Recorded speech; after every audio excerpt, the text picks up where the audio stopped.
Hello dear students, welcome to MP Pariksha. कैसे हैं आप सभी लोग? उम्मीद करती हूँ आप सभी लोग अपने घरों में हैं, स्वस्थ हैं और सुरक्षित हैं। जैसा कि आप सभी जानते ही हैं कि हम यहाँ लेकर आते हैं आप लोगों के लिए हिंदी पर आधारित विषयों का कुछ प्रश्न और उस टॉपिक के सारे एक पूरे टॉपिक को हम लोग यहाँ संक्षिप्त रूप में वर्णन करते हैं। अभी तक हमने हिंदी के सारे जितने भी हमारे इंपॉर्टेंट टॉपिक हैं उन सभी को हम देख चुके हैं। आज के वीडियो में हम लोग बात करने वाले हैं लिंग, वचन, कारक, काल आदि चीजों की और कैसे इसमें प्रश्न अशुद्धि के प्रश्न यहाँ पर इसमें से बन जाते हैं। देखिए, संज्ञा, सर्वनाम, संधि, समास, शब्द हमने सभी चीजें पढ़ ली हैं। अब आज हम बात करने वाले हैं लिंग की। तो देखिए, लिंग का मतलब क्या होता है? हिंदी में अगर मैं बात करूं तो लिंग का शाब्दिक अर्थ होता है प्रतीक। प्रतीक यानी कि किसी भी चीज का चिन्ह। लिंग जो है वो चिन्ह के रूप में, प्रतीक के रूप में प्रयोग किए जाते हैं। ठीक है, हिंदी में अगर देखा जाए तो लिंग के होते हैं मुख्यतः दो भेद। एक होता है स्त्रीलिंग और दूसरा होता है पुल्लिंग। तो देखिए, संज्ञा और सर्वनाम की लिंग का जो भेद करा दे, संज्ञा या सर्वनाम के बारे में जो भेद करा दे कि कौन सा लिंग है, वो शब्द क्या कहलाते हैं? लिंग कहलाते हैं। ठीक है, और किसी भी संज्ञा या सर्वनाम शब्द के स्त्री जाति होने का बोध जो शब्द कराएं वो क्या कहलाएंगे? स्त्रीलिंग।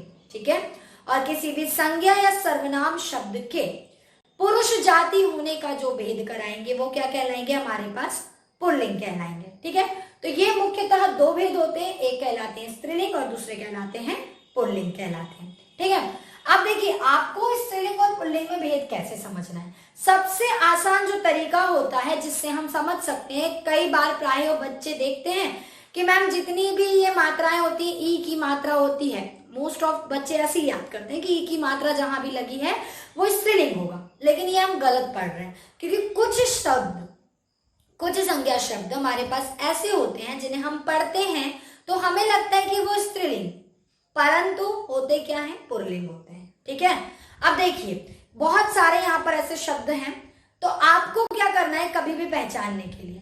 हमेशा शब्दों के स्त्रीलिंग और पुल्लिंग के भेद को पहचानने के लिए आपको उस शब्द को कर लेना है वाक्य प्रयोग।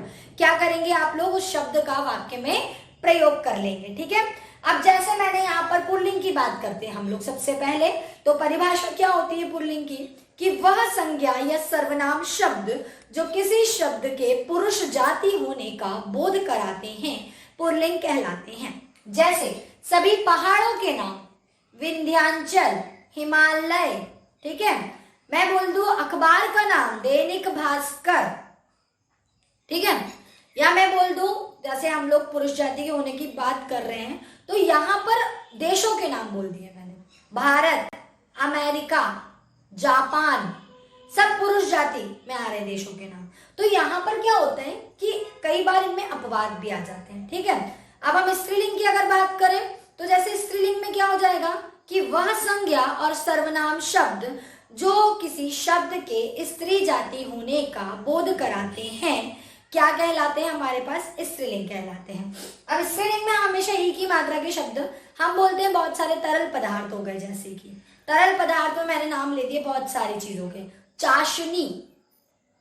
ठीक है, चाशनी, पर इसमें भी क्या होगा? फिर अपवाद हो जाएंगे बहुत सारे। तो आपको सिंपल सा फंडा ये अपनाना है कि हमें इसका कर लेना है वाक्य प्रयोग। चलिए समझते हैं। जैसे मैंने लिखा हिमालय, तो अगर आप बोलेंगे तो क्या बोलेंगे? श्याम हिमालय पर चढ़ता है। लेकिन यहाँ पर हिमालय के लिंग की बात नहीं कर रहे हैं हम बात कर रहे हैं श्याम के लिंग की। श्याम हिमालय पर चढ़ता है। चढ़ता है मतलब पुल्लिंग हो गया ना, चढ़ती है तो था नहीं। हिमालय सभी पर्वतों में सबसे बड़ा है। बड़ा है, बड़ी नहीं बोला हमने। सबसे बढ़िया और आसान चीज यही होती है, लिंग की पहचान आप इससे अच्छे तरीके से नहीं कर सकते। ठीक है, आगे स्त्रीलिंग का बोध करना है। पानी, पानी सुनने में पानी कैसा लग रहा है? देखिए, पानी, नी शब्द है, स्त्रीलिंग के लिए होता है कि ई की मात्रा है तो हम स्त्रीलिंग में, लेकिन ऐसा नहीं करना है। पानी पिया जाता है, जाति नहीं है। ठीक है, तो यहाँ क्या हो जाएगा? पुल्लिंग। उसी तरह दही, दही शब्द मोस्ट इंपॉर्टेंट है, हर बार पूछा जाता है कि दही शब्द में कौन सा लेंगे? दही खाया जाता है, दही पिया जाता है। ठीक है ना, तो जाता है मतलब दही क्या हो जाएगा यहाँ पर? पुल्लिंग, स्त्रीलिंग नहीं होगा दही शब्द। अग्नि और आग, आग, ज्वाला, आ की मात्रा वाले अधिकतर शब्द हमारे स्त्रीलिंग में आते हैं। तो बस आपको कुछ नहीं करना है, दुनिया का कोई सा भी शब्द है उसे जल्दी से वाक्य प्रयोग करके देख लेना है। अगर वो हमारे वाक्य के साथ सुटेबल हो रहा है, लिंग का भेद हो रहा है वहां पर, तो आपको स्त्रीलिंग पुल्लिंग समझ लेना है। स्त्रीलिंग पुल्लिंग समझने की सबसे बढ़िया ट्रिक यही होती है। जैसे बहुत सारी भाषाएं होती हैं, सारी भाषाएं ऐसा कहा जाता है कि स्त्रीलिंग में आती है।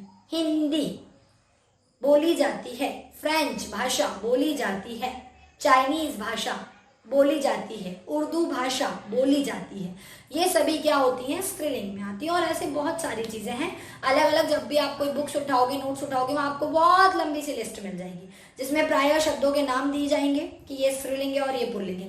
लेकिन हमें क्या करना है एग्जाम में, जब हमारे सामने शब्द आ रहा है, हमें कुछ नहीं करना है, हमें जल्दी से उसका वाक्य में प्रयोग करके देख लेना है। ठीक है, तो ये तो हुई लिंग की बात। अब अभी तक हमने क्या क्या पढ़ लिया है, संज्ञा हमने पढ़ा, सर्वनाम हमने पढ़े, लिंग हमने पढ़े, शब्द हमने पढ़े। अब आपको ध्यान रखना है वाक्य शुद्धि का। मैं अलग से उसके लिए लेक्चर नहीं, इसी में आपको बताने वाली हूं कि वाक्य शुद्धि में क्या होता है। आपको पूरा वाक्य दे दिया जाएगा, ठीक है, और हमने संज्ञा पढ़ लिया है, सर्वनाम पढ़ लिया है, लिंग वचन भी पढ़ लिए। तो आपको उस वाक्य को देखना है और समझना है कि क्या इसमें लिंग संबंधी अशुद्धि है, क्या संज्ञा संबंधी अशुद्धि है, क्या सर्वनाम संबंधी अशुद्धि है। तो यहां से आपका वाक्य शुद्धि वाला जो चैप्टर है वो पूरा कंप्लीट हो जाएगा। ठीक है, तो बिल्कुल घबराना नहीं है, छोटी सी चीजें हैं, इनको थोड़ा सा अच्छे से प्रैक्टिस कीजिए।